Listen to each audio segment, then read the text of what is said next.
So, your name? My name is Nick Baird. I am in Recovery House Plum.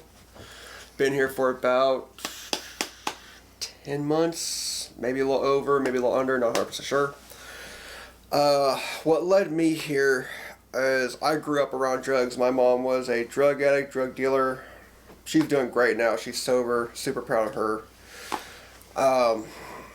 Pretty much what led me to this program is I started drugs at a young age. Started weed probably 16, pills 18 or 19, meth 20, 21, somewhere around there. Started shooting meth around 23. That is when my meth addiction really started. Meth and Suboxone. For me, I was doing it to just plain old get high. Love the feel of it, the rush of it. I was pretty much just pretty sure it's introvert. I just hung out by myself, get high, snort pills, shoot dope, play video games. Led that life up until I was about 29. And after 29, I started getting into the scene pretty bad. Started going out, meeting people, dealing, using drugs, using people, blah, blah, blah, that whole thing. And it went on. I was on probation around that time and kept violating.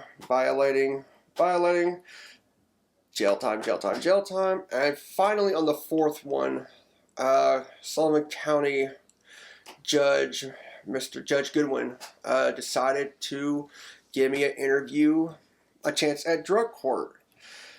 And I was in jail waiting for the interview to come through. About a month and a half in, 2 months, I finally get the interview and accepted into drug court. 10 months ago, okay. I went to rehab. And when I relapsed, I didn't go back to court for drug court. So I called my court coordinator. She told me to go to rehab. I went to rehab, and the entire time I was thinking, well, as soon as I get out here, they're just going to throw me back in jail. I'll go to prison. And thought about running multiple times, but then I was just like, if I run, he always told me not to run. So I figured it'd be just much worse if I did.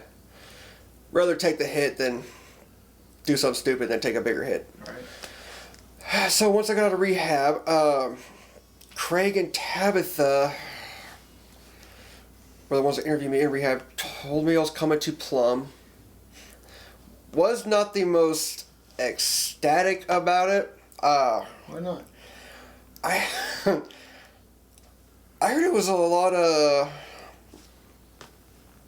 more stable. Yeah. At the time, I was not a fan. Just from what I've heard from other people, but you can't listen to other people about other things. But anyway, about the first month or two, it was a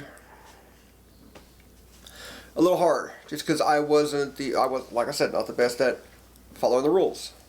But Craig and Tabitha didn't give up on me. They may be a little strict, but their strictness is definitely well appreciated by me, because if it wasn't for them, then I'm pretty sure I wouldn't be where I'm at. If it wasn't for them, recovery court, everybody who's doing this to give people like me, people like them, a chance at a better life, a chance at becoming more than just someone shooting dope and tech into their vein. And I think it is well worth the attempt to do good by them. For everything they're doing for me, I think I should do good by them and give it my all. And for everything done, I am truly thankful. What's been the hardest adjustment you've had? The hardest? Oh, shoot, where do I start? The hardest adjustment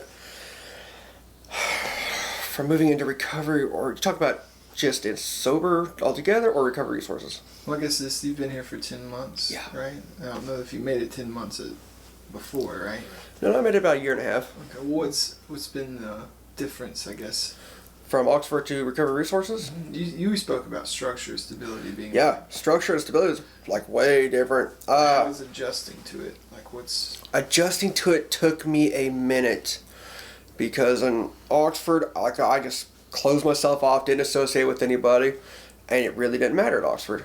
Here, that's not really gonna fly. Why not? Because here, you actually have people that give a shit. It's okay. Okay, yeah. People that care. And what I mean by that is if you seclude yourself, then you are pretty much going to have a homework at the end of the week stating you got to get to know your roommates, which I had that. So you're forced into being extroverted. Forced sounds so negative. Maybe persuaded. Uh-huh. Yeah. But it was a good thing that they gave me that homework, because that's how I realized last time, was isolating and not getting to know my housemates. Plus the whole thing where they do events for everybody in Recovery Resources. You're allowed to bring your family, your people you're seeing, and show them what that part of your life is like. So I think that was probably the biggest challenge I had, was getting to actually come out of my shell.